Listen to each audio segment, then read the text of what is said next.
Basha mbledh aleato, takohet edhe me Berishën, pranoi paketa me Kalister me disa ndryshime, zgjedhje dështyrjes, pikpyetje mbi vettingun.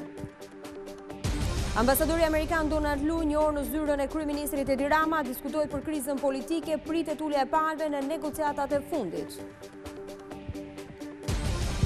Ngjarje tragjike në një spital privat në Tiranë, një vajzë 15 vjeçare vdes në operacion, anestezistit tenton vetvrasjen, policia shoqëron 2 mjekët. Gjykata në Holland vendos të ekstradojë në Shqipëri Arben Frokun, i dënuar me burgim të përjetshëm për vrasjen e ish kryekomisarit dritan Lajme. Ministri i Financave sulmon opozitën, çadra në bulevard armike ekonomisë, premtimet e Bashës për taksa synojnë rënimin ekonomik të shqiptarëve.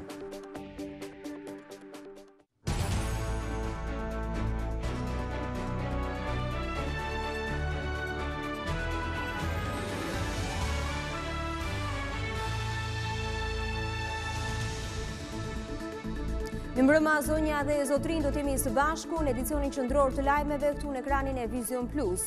Orë të rëndësishme në përpjekje për zgjidhjen e krizës, ndërsa pritet përgjigja për ofertën e zyrtarit të Dash. Basha ka mbledhur 2 aleatët. Lideri i opozitës është takuar edhe me ish kryeministrin Berisha, po për të mësuar më tepër detaje rreth ditës së sotme, e cila në fakt ka qenë shumë intensive me takime mes palëve, ne do të lidhemi tani me gazetaren tonë Olta Blaceri. Përshëndetje Olta. Përshëndetje. Çfarë ndodh aktualisht në Selim Blu? Në fakt, selia e Partisë Demokratike është e qetë në këto momente, pas një dite të eshme takimesh që ka pasur kryetari i Partisë Demokratike Lulzim Basha. Duhet thënë se negociatat ende vazhdojnë, edhe pse nuk ka një marrëveshje akoma të përfunduar mes mazhorancës dhe opozitës. Ajo që mund të themi deri në këto momente është se burime pranë palëve bëjnë me dije se paketa me Kalister është pranuar nga opozita, por është pranuar edhe nga mazhoranca. Mbetet ende në pikpyetje data e zgjedhjeve. Mësohet se ndërkombëtarët, por edhe kryeministri Rama nuk e ka refuzuar shtyrjen e zgjedhjeve deri në 23 korrik, ndërkohë që opozita këmbgul që data e zgjedhjeve duhet përcaktuar në varësi të momentit kur garantohen standardet që ajo kërkon për procesin zgjedhor, dhe një nga këto është identifikimi elektronik i zgjedhjeve. Një pikë tjetër që ende nuk është zgjidhur është vettingu. Ashtu si në 25 prill, kur negociatori David McAllister bëri ofertën e tij në Tiranë, edhe sot kryeministri Edi Rama ka kërkuar që nëse pranohet paketa McAllister dhe kushtet e tjera të opozitës, atëherë opozita të vinë në parlament dhe të votojë vettingun.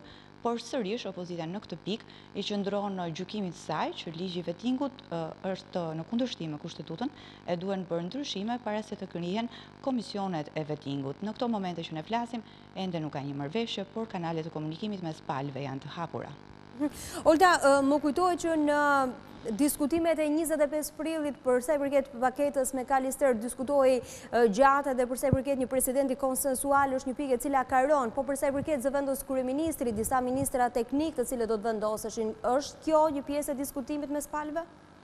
Opozita ka kërkuar që të pranojë, ka deklaruar se pranon paketën me Kalister, meqense ka rënë shtylla e presidentit konsensual, e cila u propozua nga kreu i Komisionit Jashtëm të Parlamentit Evropian, atëherë kjo mund zëvendësohet me zëvendës kryeministrin, një propozim që erdhi nga vetë kryeministri Edi Rama gjatë takimeve me kryetarin e Partisë Demokratike zotin Lulzim Basha në zyrën e presidentit, dhe burime bëjnë me dije se edhe kjo është e pranueshme. Megjithatë, duket se problemi tani për tani janë vettingu e data e zgjedhjeve. Unë do t'ju ftoja të ndiqim një material mbi gjithë negociatat dhe takimet e ditës së sotme për të kuptuar më mirë se ku qëndrojnë palët në këto momente. Ende nuk ka një marrëveshje mes mazhorancës dhe opozitës për zgjidhjen e krizës, edhe pse negociatat mes dy kampeve vazhdojnë. Lideri i opozitës Lulzim Basha ka zhvilluar gjatë ditës 2 takime me aleatët e tij, e po 2 herë ka biseduar me ish kryeministrin Sali Berisha në zyrën e këtij të fundit.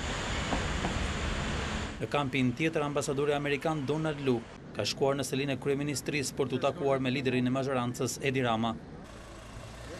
Kreu i PD-s Basha ka anulluar sot takimet në çadrën e protestës, e po ashtu edhe Rama ka shtyr një takim të planifikuar më herët me socialistët në Dibër.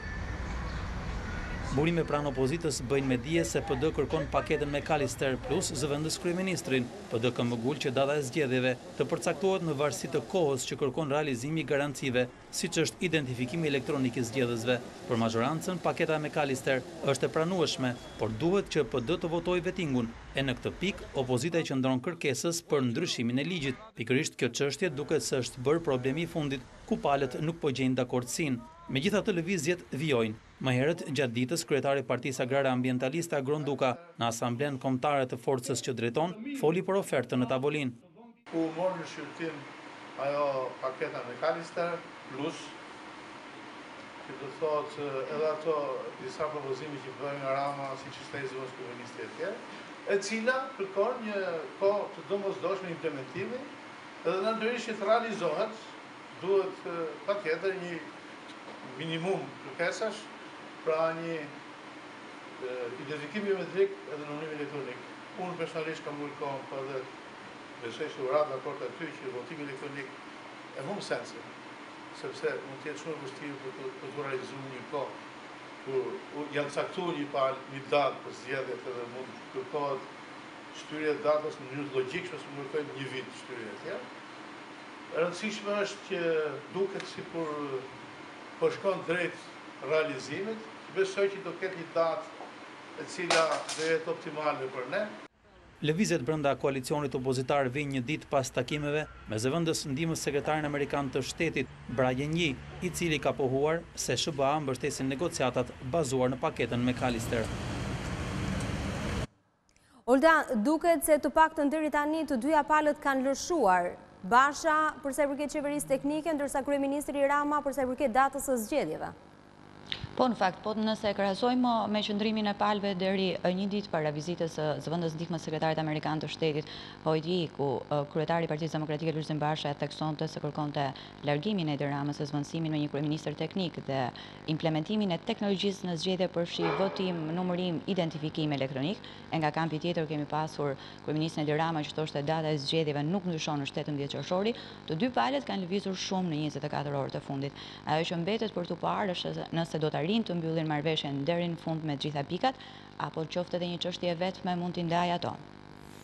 Olda, e theksuat edhe pak më parë që opozita kërkon një tjetër datë.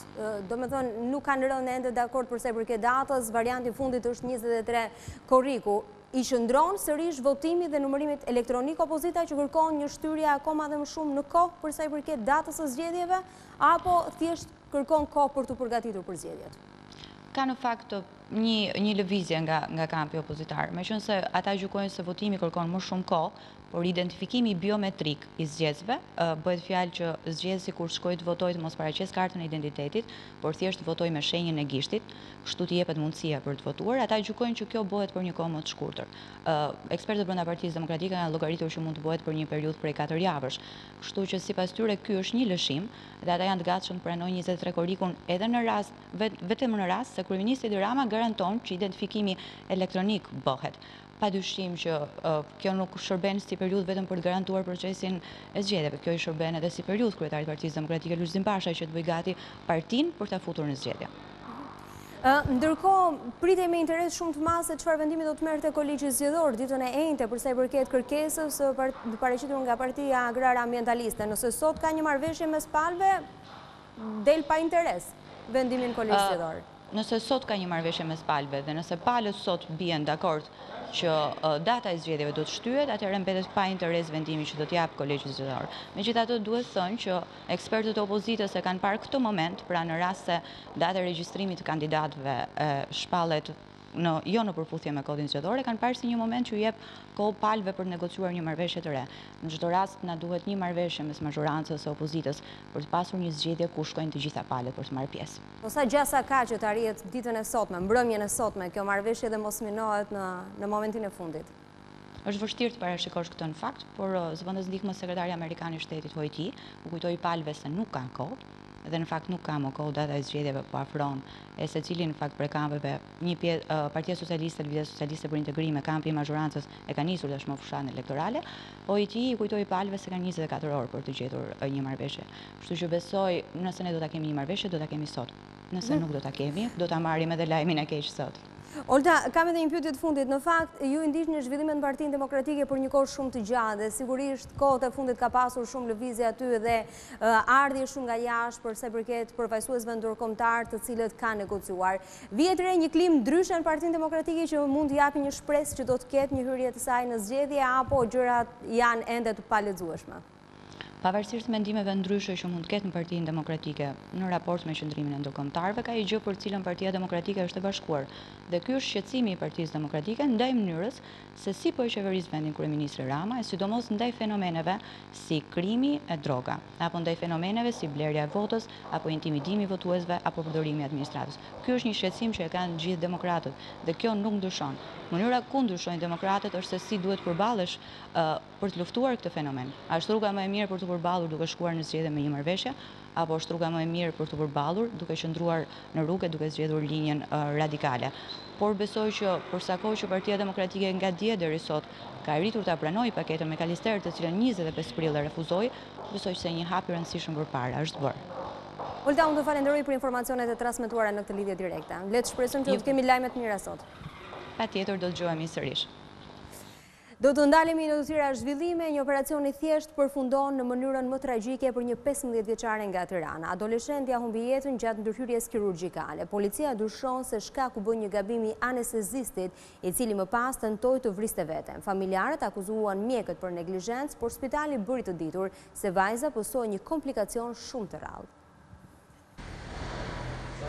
Një 15 vjeçare nga Tirana humbi jetën në sallën e operacionit gjatë një ndërhyrje në gjuhë. Ngjarja e rëndë ndodhi në spitalin privat Continental në kryeqytet. Shkak i vdekjes dyshohet të jetë pakujdesia e mjekëve dhe veçanërisht anestezistit Tefik Zhurda.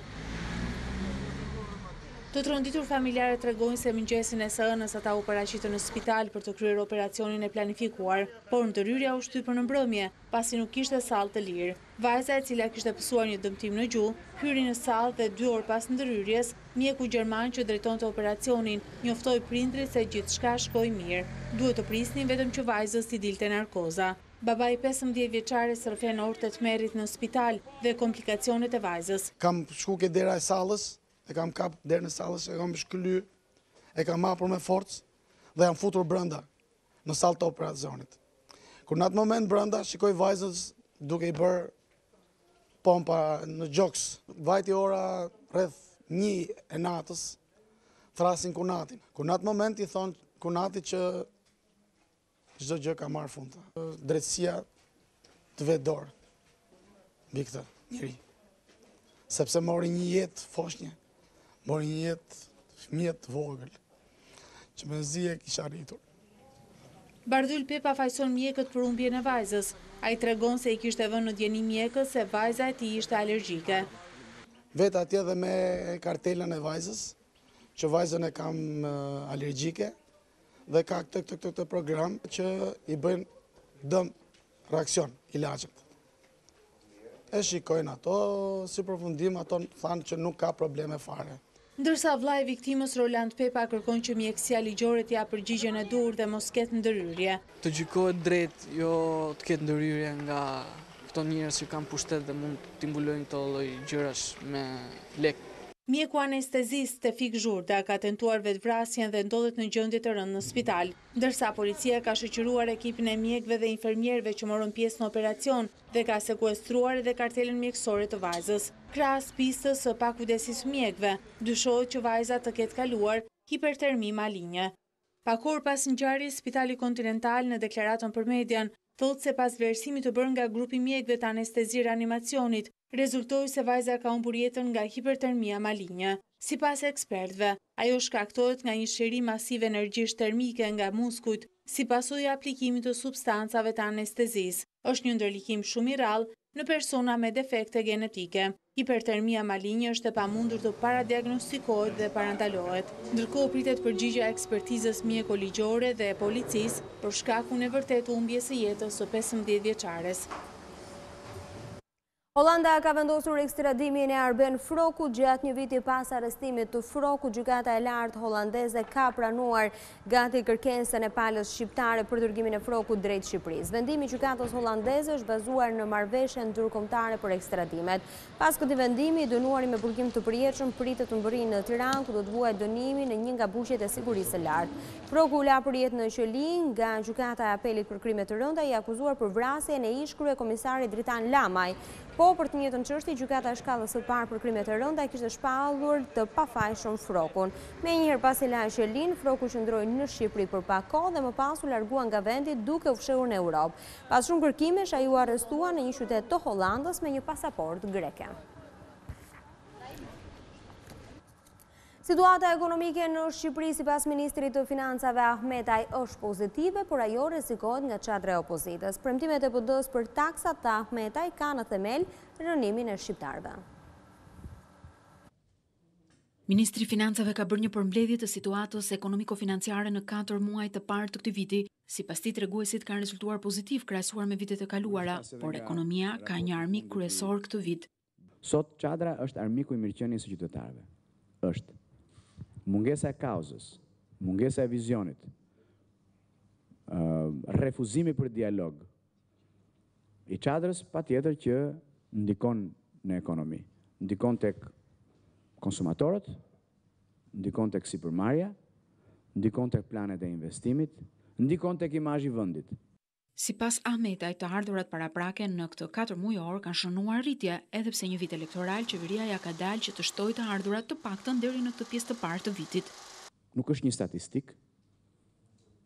Ajo që shikoni në slide është një vullnet politik dhe kjo ndodh për herë të parë. Ajo që mund të rrëzojë shëndetshmërinë është aktiviteti i çadrës. Asnjë gjë tjetër. Lidhur me debatet e ekspertëve se aktivitetet kriminale kanë dhënë ndikim në ekonomi, Ministri i Financave mendon ndryshe.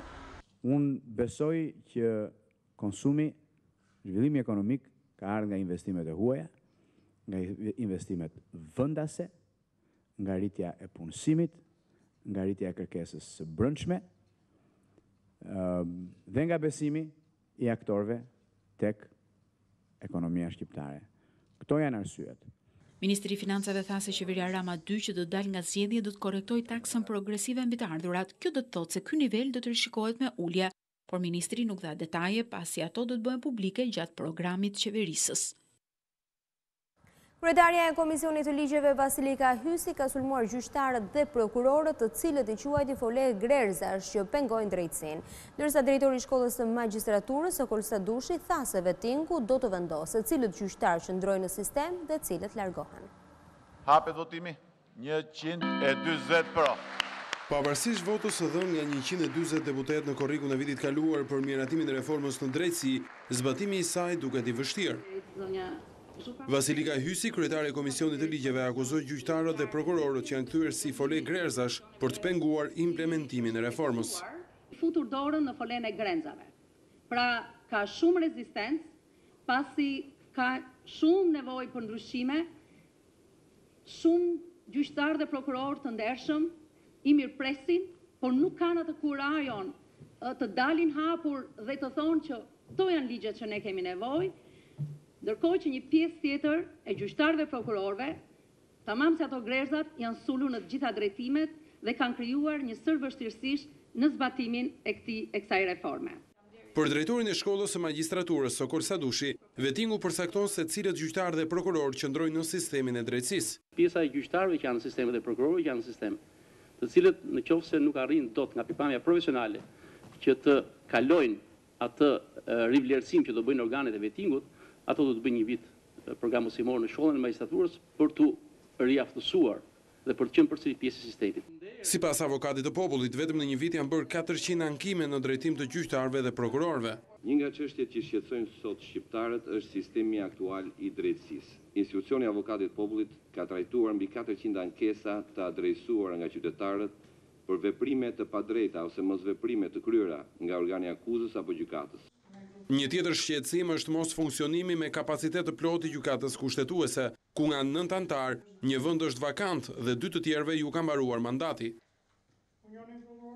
Kryeministri ka inspektuar investimet në zonën e Shkodrës, Edi Rama u ndal fillimisht në spitalin rajonal të cilit i është shtuar reparti i ri i reanimacionit. Gjatë vizitës në Razëm, shefi i qeverisë TAS e mbështetja për turizmin do të rritet.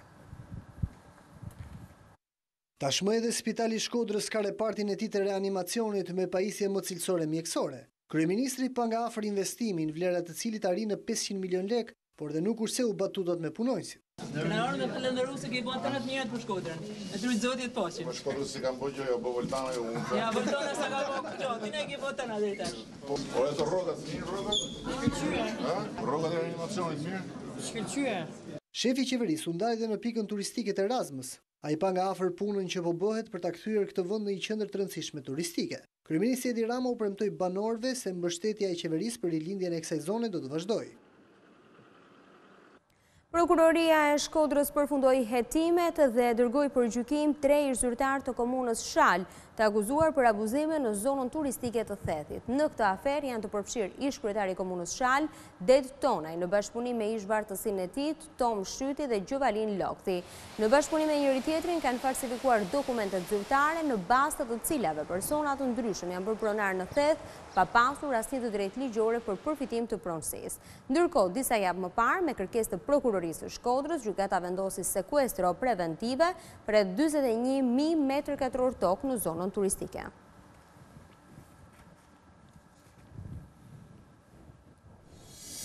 Inaugurohet impianti në Grykderdhjen e Shkumbinit, pastrohet për herë të parë vija bregdetare, 40 hektarë plazh u kthyen pushuesve pas ndotjes shumë vjeçare. Sot në mesnas ka dhënë afati për regjistrimin e koalicioneve parazgjedhore në Kosovë, LDK shpall kandidatin për kryeministër, opozita e përçarë.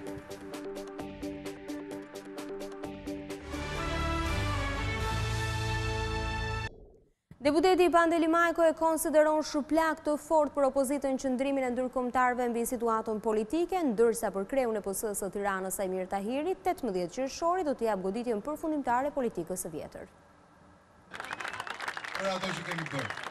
Zyrtarët e Partisë Socialiste, pavarësisht tensionit politik, vijojnë takimet me elektoratin në funksion të zgjedhjeve. Deputeti Pandeli Majko komentoi qëndrimet e partnerëve ndërkombëtar, duke thënë se shuplakat i drejtohen opozitës. Shqipëria nuk do shikohet si një shtet normal, kur opozita bën një rezistencë të tillë, bën një aventurë të tillë, deklaron se nuk do të hyjë në zgjedhje. Po është kaq e pa precedent që të vinë të gjithë përfaqësuesit e perëndimit dhe thonë ashtu, nuk do Partia Demokratike të hyjë në zgjedhje, dakor. Ne do t'i njohim zgjedhjet, edhe sikur Partia Demokratike të mos hyjë. Jo, nuk është shuplak. Nuk është shuplak për Shqipërinë. Kjo është shuplak për ata të cilët mendojnë se ai që hiqet motrimi, ai që bën antimitingun më të madh, ai që ti të bëj rrëmujën më të madhe, ai që ti të bëj konfliktin më të madh, ai që të bëj rrëmujë edhe disbalancim të shtetit shqiptar, ai i pari fshatit, ai dhe vetëm ai mund të jetë ai që do të vendosi gjërat. Kreu i Partisë Socialiste të Tiranës, Sajmir Tahiri, deklaroi se 18 qershori duhet t'i jap fund politikës së vjetër. Ata kanë qeverisur për 8 vjet, ndaj një tuf ish ministrash, ish kryeministri, dhe ca sejmen tjerë janë grumbulluar aty për të mbajtur peng Shqipërinë. Shikojeni çfarë thon, praktikisht duan t'i thonë të gjithëve se Shqipëria nuk mund të ecë përpara nëse nuk janë dhe ata aty. Në fakt Shqipëria sigurisht mund të ecë përpara. Nuk ka nevojë për ata, Shqipëria ka nevojë për 33 që vendosin për fat natyre. Nuk ka nevojë për njerëz që duan ta mbajnë peng. Për kryebashkiakun Erion Veliaj, në përballjen e qershorit është e rëndësishme fitoria e madhe për të vijuar realizimin e projekteve të zhvillimit. Siç u bën, edhe mund të prishën. Se u nis të bëj sheshi Skënderbej dhe u prish. U nis mbaron të zogu Vizi dhe u prish. Sot vërtet jemi shumica të rinj, po jo dhe aq të rinj sa mos mbajmë mend që brenda jetës tonë dhe memorjes tonë gjëra të mira në këtë qytet janë prishur. Ndaj dhe është e rëndësishme, jo vetëm të fitojmë bindshëm, po bindshëm të marrin pjesë. Partia Socialiste ka nisur takimet elektorale ku prezanton kandidatët për deputet e ku përcillet programi politik. E cila duhet tolerojë. Kryetari i Kuvendit dhe presidenti zgjedhur Ilir Meta ka shënjestruar edhe një herë klasën politike në Shqipëri. Ish kryetari i LSI-s tha se të rinjt janë shpresa e vetme për të ndryshuar një herë për gjithmonë mënyrën e të bërit politik. Në një periudhë të vështirë politike, ku kriza ka mbërthyer mazhorancën dhe opozitën, kryetari i Kuvendit Ilir Meta, shpresat për ndryshim të politikbërjes i ka tek të rinjt. Gjatë prezantimit të kandidatëve për deputet e LSI-s në Vlorë, Meta tha se vetmja rrugë është mbështetja të rinjve. Ka vetëm një rrugë që të rinjtë dhe të reja të Vlorës dhe Shqipërisë ta marrin duart e tyre politikën dhe ta bëjnë me interesin e vendit më tolerante, më përfshirëse më bashkëpunuese dhe më të mirë. Meta vuri theksin të krijimi i mundësive për të rinjt që ata të realizojnë ndryshimin. Se ne duhet kemi besim te trindet e të reja, te përgjegjësiria e tyre, tek serioziteti i tyre dhe njëkohësisht duhet t'japim krah ëndrave të tyre. Fuqia më e madhe e një vendi, e një kombi janë ëndrat e trinjve.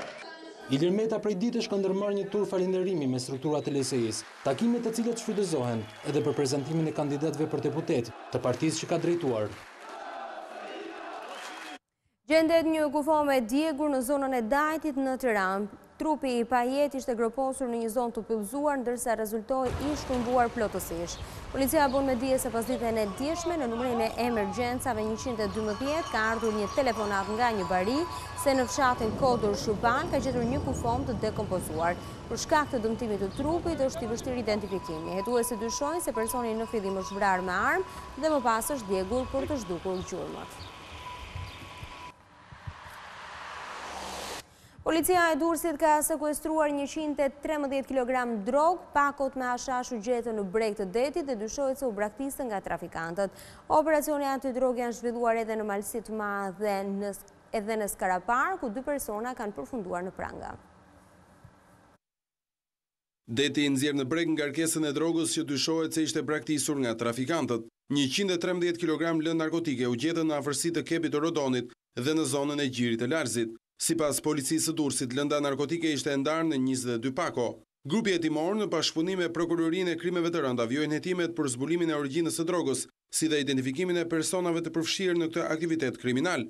Dyshohet që posituesit e ngarkesës kanë hedhur hashash në det nga frika e policisë. Operacioni i koduar Jeran në Shkodër ka çuar në pranga një 34 vjeçar, ndërsa është sekuestruar rreth 64 kg lëndë narkotike. I arrestuari është Vilson Quti nga fshati Jeran i Malësisë së Madhe. Arrestimi u bë në banesën e tij pas informacioneve të siguruara nga policia. Edhe në Berat, policia ka sekuestruar rreth 17 kg kanabis sativa. Së bashku me lëndë narkotike janë sekuestruar armë dhe municione. Operacioni është kryer në Skrapar, ndërsa në pranga ka përfunduar Bashkim Arapaj, që posedonte armët dhe drogën. Një sipërfaqe konsiderueshme e vijës bregdetare në krybderdhjen e shkumbinit është pastruar nga mbetet. Impianti vendosur së fundmi ka bërë të mundur që 40 hektarë plazh t'i kthehen pushuesve. Mbi 40 hektar plazh në krybderdhjen e lumit Shkumbin, të cilat nuk shfrytëzoheshin për ndotjes së lartë, janë tashmë gati për pushuesit vendas dhe të huaj përgjatë sezonit turistik veror. Një impiant në krybderdhje të lumit i cili kryen funksionin e pastrimit nga mbetjet, do të mbajë pastër këtë vijë bregdetare që prej vitesh ishte futur në listën e plazheve më të ndotura të Shqipërisë. Ky soçmi është një investim i cili disiplinon qofshin këto mbetje të ngurta por gjithashtu dhe mbetjet më të lehta, siç janë plastika apo vajrat. Ndaj dhe investimi i cili ka filluar në krybderdhjen e Ishpit do të rehabilitojnë pra 2 nga lumet më problematik në Shqipëri, shumë shpejt. Një nga aksionet e Ministrisë Mjedisit përpara sezonit turistik do të jetë dhe ndërhyrja në këto aktivitete. Por si do të funksionojë ky impiant? Inxhinieri i projektit jep detajet. Themi mbledhjes edhe i kapjes së mbetjeve pluskuese është i përbërë nga 3 bariera. Bariera e parë është e përbërë prej kavoçeliku, e cila kap mbetjet e rënda, trungje pemësh, ndonjë kafshë të ngordhur që mund të sjellë degë të ndryshme. Kurse bariera e dytë dhe e tretë shërben për kapjen e mbetjeve galixhante. Ndërkohë vijon puna për pastrimin e krybderdhjes së lumit Ishëm, ndër më të ndoturit në vendin tonë. Kosova ka shkaktuar debat në mbledhjen e Këshillit të Sigurimit të OKB-s. Ambasadorja e Prishtinës Vlora Çitaku hodhi poshtë pretendimet për Shqipërinë e Madhe, ndërsa replikoi me përfaqësuesen serbe për dialogun mes 2 vendeve. Ndërkohë SBA bori të qartë edhe një herë mbështetjen për Shtetin e Ri. Në një debat në Këshillin e Sigurimit të Organizatës së Kombeve të Bashkuara, ambasadorja e Kosovës Vlora Çitaku ka hedhur poshtë të gjitha hamenësitë e kohëve të fundit për ta ashtu quajturën Shqipëria e Madhe. There is no great Kosovo or great Albania. Nuk ka Kosovë të madhe apo Shqipëri të madhe. Ka vetëm shqiptarë që jetojnë në Shqipëri dhe shqiptarë që jetojnë në Kosovë dhe Maqedoni. Synimi ynë dhe objektivi ynë i përbashkët është të jemi qytetarë të barabartë të Bashkimit Evropian. Çitaku përsëriti se Serbia duhet ta njohë Kosovën si shtet dhe se Prishtina dëshiron të dialogojë me Beogradin, por ai po përdor standarde të dyfishta. Serbia in one hand. Ne jemi të angazhuar për dialog, por jemi të lodhur me lojrat e dyfishta, standardet e dyfishta. Kur ata thonë se duan paqe e pajtim nga njëra anë dhe nga ana tjetër keq përdorin Interpolin dhe lëshojnë urdhër arreste ndaj liderëve tanë dhe luftëtarëve që mbrojtën vendin. Ajo që ndodhi me Ramush Haradinajn e që fatmirësisht mbaroi, flet për mundësinë e Serbisë. Serbia u përfaqësua në debat nga Ministrja e Drejtësisë Nela Kuburović, që theksoi se liderët shqiptar kanë bërë deklarata për Shqipërinë e Madhe, ndërsa tërhoqi vëmendjen për mosbatimin e marrëveshjeve të arritura në Bruksel dhe ndërprerjen e dialogut. Përfaqësuesja e Shteteve të Bashkuara rikonfirmoi mbështetjen për Kosovën dhe u bëri thirrje e Prishtinës e Beogradit të bashkëpunojnë për normalizimin e raporteve. U bëjmë thirrje liderëve të jetësojnë bisedime dhe të zbatojnë marrëveshjet, pa shtyrje, të bashkëpunojnë për normalizimin e marrëdhënieve. Liderët të fokusohen tek dialogu dhe pajtimi për të patur një Ballkan më të sigurt, më të begat, larg retorikave nxitse dhe të vijojnë me integrimin. Kufijtë e Ballkanit janë të përcaktuar. Gjatë fjalës së tij, zëvendës ambasadori rus Vladimir Safronkov përsëriti se Rusia ka dënuar me forcë deklaratat nxitse të kryeministrit shqiptar Rama dhe presidentit kosovar Thaçi për bashkimin e shqiptarëve. Ai bëri përgjegjëse Kosovën për ndërprerjen e dialogut me Serbinë dhe Bashkimin Evropian, që nuk po ushtron presion ndaj liderëve kosovar. Lidhja Demokratike e Kosovës firmose koalicionin parazgjedhor me dy parti të vogla e po ashtu shpalli Abdullah Hotin si kandidat për kryeministër. Ndërkohë, në kampin tjetër vijojnë negociatat për marrëveshje para fatit që skadon në mesnatë. Pak orë përpara mesnatës, kur skadon afati për regjistrimin e koalicioneve parazgjedhore në Kosovë, LDK është partia e parë që jo vetëm qartëson se me cilat forca do të dalë në zgjedhje, por zyrtarizon edhe kandidatin e saj për kryeministër. Ai është Abdullah Hoti, që mbante postin e ministrit të financave në qeverinë Mustafa. Vendimin e marrë nga kryesia, Hoti e sheh si përgjegjësi, ndërsa shprehet i bindur se LDK do t'i fitojë zgjedhjet. Por mua personalisht është një vita më e madhe në fakt e jetës time që më marr mbështetjen e plotë pa rezervë të gjitha strukturave të Lidhjes Demokratike, me këtë unitet që ekziston në Lidhjen Demokratike dhe bashkë me partnerët tonë të koalicionit. Ky koalicion do të fitojë zgjedhjet ardhshme pas një hezitim. LDK firmosi marrëveshje me Lëvizja për Drejtësi dhe Alternativën. Nga ana tjetër, dy partitë opozitare, Aleanca për Ardhmërinë e Kosovës dhe Nisma, kanë deklaruar se do të hyjnë bashkë në zgjedhje. Megjithatë, fraksioni të fortë opozitar duket se i është shkëputur lëvizja vetvendosje që mund të garojë vetme. Ndërsa Bexhet Pacolli po bën përpjekjen e fundit për ta bashkuar AKR-n e tij në një koalicion me vetvendosjen ose me LDK-n, por deri tani nuk ka asnjë marrëveshje. Partia Demokratike e Kosovës ka lidhur marrëveshje për koalicion me dy forca politike të vogla dhe duket se nuk do të ketë bashkëpunim parazgjedhor me ndonjë forcë me peshë politike. Nisur nga ky konfigurim i koalicioneve, pritet që zgjedhjet të prodhojnë një rezultat të shpërndarë në një numër të madh partish e do të nevojitet bashkëpunimi të paktën dy grupimeve për formimin e 11 muzikan nga vendet të ndryshme të botës mlidhen në Tiranë edicionin e 2 të festivalit për veglat e Tunxhit. Koncertet do të nisin nga data 18 maj në Universitetin e Arteve. Të dhënat e para për bandat frymore në Shqipëri datojnë në 1878, që atëherë interesi për veglat e Tunxhit dhe numri i formacioneve muzikore të këtij lloji ka qenë gjithnjë e më i vogël. Ne kemi problemet e tranzicionit që po na shkon pak si gjatë, prirja e krijimit të grupeve të vogla, të formacioneve të tilla ku nuk mungon asnjëherë një instrument fryme. Janë formacione të cilat sot janë shumë në modë. Dhe ky festival është një ndihmë shumë e madhe.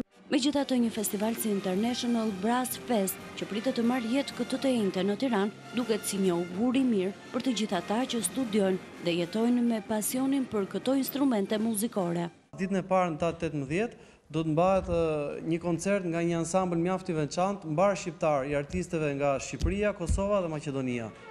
Gjithashtu do kemi Hector Thomas, një artist meksikan, për cilin kemi punuar shumë sepse është mjaft të vështirë cilës një artist nga Meksika, duke ditur edhe vështirësitë ekonomike që ne përjetojmë. Hector do të luajë muzikë, vetëm muzikë spanjolle me sombrero, me veshje tradicionale meksikane. Dr. Gregory Jones, i ardhur nga Amerika, edhe do të ketë solistë të ndryshëm nga Shqipëria, Kosova. Në 4 ditë Tirana nuk do të presë vetëm emrat më të mirë të instrumentistëve në botë. Përveç koncerteve që do të shfaqin artistët e ftuar, backgroundi i tyre nuk është thjesht vetëm lojë në skenë, po ata janë dhe pedagogë mirënjohur, të cilët kanë traditën e tyre që kanë mjaft të avancuar. Koncertet nisin nga data 18 në Universitetin e Arteve e deri më 22 maj në amfiteatrin e liçenit artificial. Basha mbledh aleatët, takohet edhe me Berishën, pranohet paketa me Kalister me disa ndryshime, zgjedhje drejt shtyrjes, pikpyetje mbi vettingun. Ambasadori Amerikan Donald Lu një orë në zyrën e kryeministrit Edi Rama, diskutohet për krizën politike, pritet ulja e palëve në negociatat e fundit. Ngjarje tragjike në një spital privat në Tiranë, një vajzë 15 vjeçare vdes në operacion, anestezisti tenton vetvrasje, policia shoqëron dy mjekët. Gjykata në Holland vendos të ekstradojë në Shqipëri Arben Frokun, i dënuar me burgim të përjetshëm për vrasjen e ish kryekomisarit Dritan Lamaj. Ministri i Financave sulmon opozitën, çadra në bulevard Armike, ekonomistë, premtimet e Bashës për taksa synojnë rënimin ekonomik të shqiptarëve. Zonja dhe zotrin, kjo ishte gjithçka e përgatitur për edicionin qendror të lajmeve. Për më shumë informacione dhe në çdo kohë mund të klikoni në adresën tonë të internetit si dhe në faqen tonë në Facebook. Bashkë ndajemi këtu, mirupafshim.